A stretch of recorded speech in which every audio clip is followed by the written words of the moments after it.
दुनिया हमेशा धमाके से खत्म नहीं होती। कभी कभी ये एक खामोश सांस के साथ रुक जाती है। इमेजिन करें एक आम मंगल की सुबह। लोग कॉफी शॉप के बाहर लाइन में खड़े हैं। बच्चे स्कूल बस में शोर मचा रहे हैं और परिंदे आसमान में उड़ रहे हैं। किसी को अंदाजा नहीं था कि आसमान में एक इनविजिबल मौत दस्तक दे चुकी है। इसे बाद में साइंटिस्ट्स ने द जीरो ऑक्सीजन इवेंट का नाम दिया। मगर उस टाइम ये सिर्फ एक अजीब सा सन्नाटा था जो पूरी दुनिया को अपनी लपेट में ले रहा था। ठीक 10:15 पर दुनिया की ऑक्सीजन अचानक गायब होने लगी। ये कोई नेचुरल डिजास्टर नहीं था। आसमान में एक ऐसी काली और चमकती हुई लेयर बन चुकी थी जो जमीन की हवा को किसी वैक्यूम क्लीनर की तरह स्पेस में खींच रही थी। पहले 60 सेकंड्स में परिंदे पत्थरों की तरह आसमान से गिरने लगे। अगले 2 मिनट्स में रोड्स पर चलती कार्स अचानक बेकाबू होकर टकराने लगी क्योंकि उनके ड्राइवर्स बेहोश हो चुके थे। लोग अपने गले को पकड़कर जमीन पर गिर रहे थे। उनकी आंखें बाहर को निकल रही थीं, मगर चीखने के लिए भी हवा नहीं बची थी। सिर्फ 5 मिनट के अंदर दुनिया की 99% आबादी नीला पड़कर मौत की नींद सो गई। मगर इस खामोश कब्रिस्तान में, शहर से काफी दूर समंदर की गहराइयों में, एक दिल अभी भी धड़क रहा था। ये था ईथन। ईथन कोई आम इंसान नहीं था। 3 साल पहले एक डीप सी एक्सीडेंट में उसके लंग्स फट गए थे। उसे बचाने के लिए एक टॉप सीक्रेट मिलिट्री एक्सपेरिमेंट किया गया था जिसे प्रोजेक्ट जीरो कहते हैं। साइंटिस्ट्स ने ईथन के असली फेफड़े निकालकर वहां ग्राफीन कोटेड नैनो फिल्टर्स लगा दिए थे जो उसके खून को बिना ऑक्सीजन के सर्कुलेट करते थे। उस टाइम लोग इसे एक नाकाम एक्सपेरिमेंट कहते थे क्योंकि ईथन नॉर्मल हवा में सांस नहीं ले सकता था। उसे हमेशा एक आर्टिफिशियल टैंक चाहिए था। मगर आज वही कमजोरी उसकी सबसे बड़ी ढाल बन गई। ईथन जब अपनी अंडरग्राउंड लैब से बाहर आया तो उसने जो देखा उससे उसकी रूह कांप गई। समंदर की सतह पर करोड़ों मरी हुई मछलियां तैर रही थीं। जब वो शहर के रोड पर कदम रखता है तो वहां की खामोशी किसी कब्रिस्तान से भी भयानक थी। ईथन ने अपना मास्क उतारा। वो मौत का इंतजार कर रहा था, मगर उसे कुछ नहीं हुआ। उसका जिस्म अब इंटरनल लूप पर चल रहा था। वो जिंदा था एक ऐसी दुनिया में जहां जिंदगी का कोई निशान नहीं बचा था। वो अब सिर्फ एक इंसान नहीं था, वो द वैक्यूम मैन बन चुका था। ईथन जब खाली न्यूयॉर्क की सड़कों पर चलता है तो हर तरफ लाशें बिखरी थीं, मगर सबकी आंखें आसमान की तरफ खुली थीं, जैसे उन्होंने मरने से पहले वहां कुछ देखा हो। तभी ईथन ने देखा कि आसमान से धुएं जैसी अजीब मखलूक नीचे उतर रही है। ये थे द फैंटम्स। ये एलियंस ऑक्सीजन पर जिंदा थे और उन्होंने ही जमीन की हवा को चोरी किया था ताकि अपने लिए नया प्लैनेट बना सकें। ईथन एक दीवार के पीछे छुप गया। फैंटम्स के पास सेंसर्स थे जो सांस को डिटेक्ट करते थे, मगर ईथन उनके लिए एक बेजान पत्थर की तरह था क्योंकि वो कार्बन डाइऑक्साइड रिलीज नहीं कर रहा था। वो उनके दरमियान से एक साए की तरह गुजर सकता था।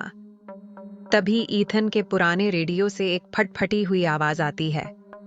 वो डॉक्टर सैरा वैंस थी जो एक ऑर्बिटल स्पेस स्टेशन से ईथन को मॉनिटर कर रही थी। सैरा ने बताया कि एलियंस ने एम्पायर स्टेट बिल्डिंग पर एक मैसिव ऑक्सीजन सक्कर मशीन लगाई है। अगर उसे बंद ना किया गया तो जमीन पर कभी दोबारा हवा नहीं लौटेगी। सैरा ने ईथन को बताया कि उसके पास सिर्फ 12 घंटे हैं। उसके नैनो फिल्टर्स गर्म हो रहे थे और उनका टेम्परेचर बढ़ रहा था। अगर वो वक्त पर मिशन पूरा नहीं करता तो उसका जिस्म अंदर से फट जाएगा। ईथन ने एक पुरानी बाइक उठाई और खामोश शहर की सड़कों पर निकल पड़ा। रास्ते में उसने देखा कि एलियंस इंसानों की लाशों को फ्यूल की तरह यूज कर रहे हैं। ये देखकर ईथन का गुस्सा बढ़ गया। वो अब सिर्फ अपने लिए नहीं, बल्कि उन बिलियंस लोगों के लिए लड़ रहा था जो बिला वजह मारे गए थे। ईथन ने एम्पायर स्टेट बिल्डिंग की तरफ बढ़ना शुरू किया, मगर रास्ते में उसने जो देखा वो किसी नाइटमेयर से कम नहीं था। एलियंस ने पूरे शहर को एक अजीब से ऑर्गेनिक वेब में लपेट दिया था। ये कोई आम जाल नहीं था, बल्कि ये एक ऐसी मशीन थी जो जमीन की मिट्टी से भी बची कुची नमी खींच रही थी। ईथन ने देखा कि रास्ते में एक स्कूल बस फंसी हुई है। वो रुका और उसने अंदर देखा। वहां एक छोटा बच्चा एक एयरटाइट इमरजेंसी कैप्सूल में बंद था। बच्चे के पास सिर्फ 15 मिनट की ऑक्सीजन बची थी। ईथन के पास दो रास्ते थे, या तो वो बच्चे को वहीं छोड़कर मिशन पूरा करे, या फिर उस भारी कैप्सूल को अपने साथ टावर तक ले जाए। ईथन ने बच्चे को उठाया। अब उसकी रफ्तार कम हो गई थी और उसके नैनो फिल्टर्स ओवरहीट होना शुरू हो गए थे। सारा ने रेडियो पर चिल्लाकर कहा, ईथन, तुम्हारा बॉडी टेम्परेचर 104 डिग्री तक पहुंच चुका है। अगर तुमने बच्चे को नहीं छोड़ा तो तुम्हारे आर्टिफिशियल लंग्स अंदर से पिघल जाएंगे। मगर ईथन खामोश रहा। वो जानता था कि अगर वो आज एक बच्चे को नहीं बचा सका तो दुनिया बचाने का कोई फायदा नहीं। तभी द फैंटम्स को एहसास हुआ कि कोई साया उनके दरमियान मौजूद है। उन्होंने ईथन को घेर लिया। ईथन ने देखा कि एलियंस के पास ऐसी टेक्नोलॉजी है जो वाइब्रेशंस को डिटेक्ट करती है। ईथन ने अपनी ब्लू फ्लूइड एनर्जी को यूज करते हुए एक मैसिव शॉक वेव पैदा की, जिससे एलियंस कुछ देर के लिए अंधे हो गए। वो टावर के टॉप फ्लोर तक पहुंच गया, मगर उसकी हालत खराब हो रही थी। उसके जिस्म से नीला धुआं निकल रहा था। वो अब सिर्फ अपने इरादे पर चल रहा था। टावर की आखिरी मंजिल पर पहुंचकर ईथन ने देखा कि एलियंस ने एक पोर्टल खोला हुआ था, जो जमीन की सारी ऑक्सीजन को एक दूसरे डिमेंशन में भेज रहा था। सारा ने रेडियो पर आखिरी इंस्ट्रक्शन दी, ईथन, तुम्हें अपने दिल को उस मेन कंसोल से जोड़ना होगा। तुम्हारा ब्लू फ्लूइड ही वो वायरस है जो इस पोर्टल को रिवर्स कर सकता है। मगर याद रखना, जैसे ही पोर्टल रिवर्स होगा, पूरी दुनिया में एक ऑक्सीजन बर्स्ट आएगा और तुम्हारे लंग्स अब ऑक्सीजन बर्दाश्त नहीं कर सकते। तुम जैसे ही सिस्टम ऑन करोगे, तुम्हारा जिस्म जल जाएगा। ईथन ने बच्चे को सेफ जोन में रखा और अपना हाथ कंसोल पर रख दिया। उसने महसूस किया कि उसकी रगों में दौड़ने वाला नीला पानी उबल रहा है। उसने आंखें बंद की और स्विच दबा दिया। एक बहुत बड़ा नीला धमाका हुआ। पूरा आसमान जो काला था अचानक चमकने लगा। वो इनविजिबल लेयर जो ऑक्सीजन चोरी कर रही थी, वो फट गई। 1 सेकंड के अंदर ताजी हवा पूरी दुनिया में दोबारा फैलने लगी। एलियंस के लिए ऑक्सीजन किसी एसिड की तरह थी। जैसे ही हवा वापस आई, वो सब के सब राख बनकर हवा में उड़ गए। बंकर में बचे हुए लोग बाहर निकले और उन्होंने जिंदगी में पहली बार सुकून की सांस ली। मगर टावर की चोटी पर ईथन गिर चुका था। उसके फेफड़े ऑक्सीजन के प्रेशर को बर्दाश्त नहीं कर सके। दुनिया दोबारा जिंदा हो चुकी थी। आसमान वापस नीला हो गया था।